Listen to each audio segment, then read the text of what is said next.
Head of the Party Central Committee Economic Commission Trần Tuấn Anh hosts separate reception for Singaporean Second Minister for Trade and Industry Thang Se Leng and Australian Ambassador to Vietnam Andrew Goziswaski in Hanoi on June 5th. Receiving Singaporean Second Minister for Trade and Industry, head of the Party Central Committee's Economic Commission Trần Tuấn Anh expressed his delight at the strong and extensive development of the Vietnam-Singapore strategic partnership across various spheres. He suggested that Singapore share its experience in formulating investment policies to embrace the trends of production relocation and reshaping the global supply chain.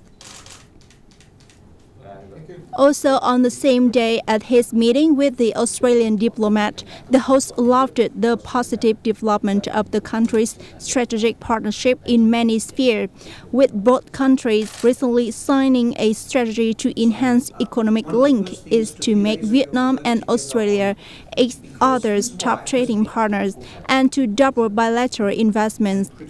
For his part, Ambassador Goziswaski stressed that in the time to come, Australian companies want to explore investment cooperation opportunities across many areas in Vietnam. The Japan International Cooperation Agency on Tuesday signed 3 round agreements with the government of Vietnam to provide unofficial development assistance loan of up to around 61 billion GPY for the country post-COVID recovery and key infrastructure projects. The signing of the loan agreements marks another milestone to celebrate the 50th anniversary of diplomatic relations between Japan and Vietnam. Within newly agreements, 50 billion yen is for the general budget support program focused on the economic recovery and development of Vietnam post-COVID-19.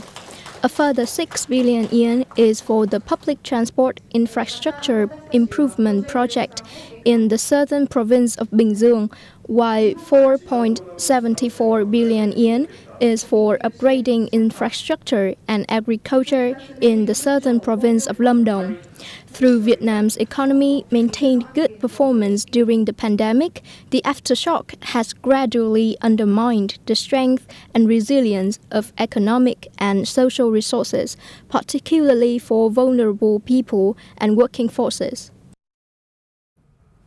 Prime Minister Phạm Minh Chính had issued a telegram asking relevant ministry and departments to boost rice productions and expand rice export to potential markets, including Europe, South Korea, and the United States. The Prime Minister urged drastic actions to build rice brands, improving the quality of rice and diversifying rice buyers to beef up the country's rice exports. Following the recently released telegram by the Prime Minister, the Ministry of Agriculture and Rural Development was told to create favorable conditions for farmers and farming firms to research and develop seeds for high quality and fruitful yields. The Prime Minister also directed the ministry to optimize the Vietnamese rice brand in the global market and switch Vietnamese standards on rice production and processing to international ones.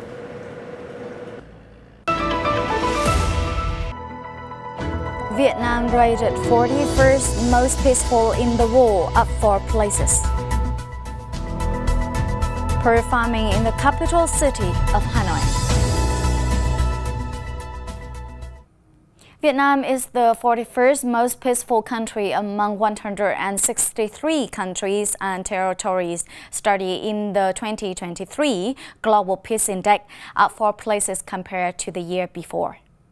The annual study of the Australia-based Institute for Economics and Peace measure a nation-state peace across 3 domains: societal safety and security, the extent of ongoing domestic and international conflict, and the degree of militarizations.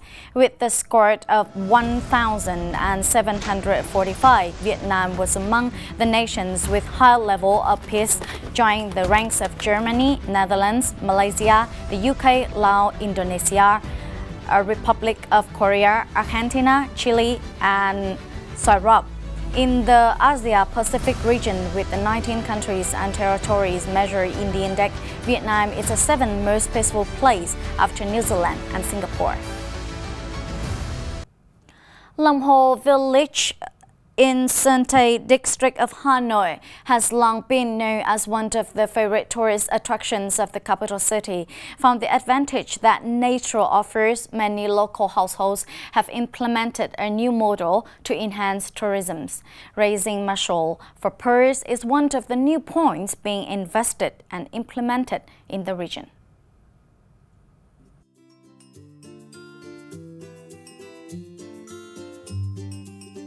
Taking advantage of the water adjacent to Dong Mo Lake in Long Ho village, Nguyễn Kim Khánh has chosen to raise mussels for pearls for nearly 5 years.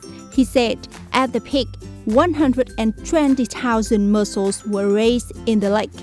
Freshwater pear farming combined with saving ecotourism is emerging as a new impressive model in Sơn Tây town of Hanoi. Previously, we only thought of making ponds as a way to build a craft village, but under the direction of the local government, we find more chances when switching to combining pond making with tourism. This is a very bold model. The local government has made every effort to create a legal corridor to support the model. Hopefully, this model will become a unique highlight of local tourism. With a garden of nearly 4,000 square meters covered with ornamental plants, a water survey areas of up to 12,000 square meters, the pear farming model is expected to be an attractive destination contributing to the development of local experience tourism.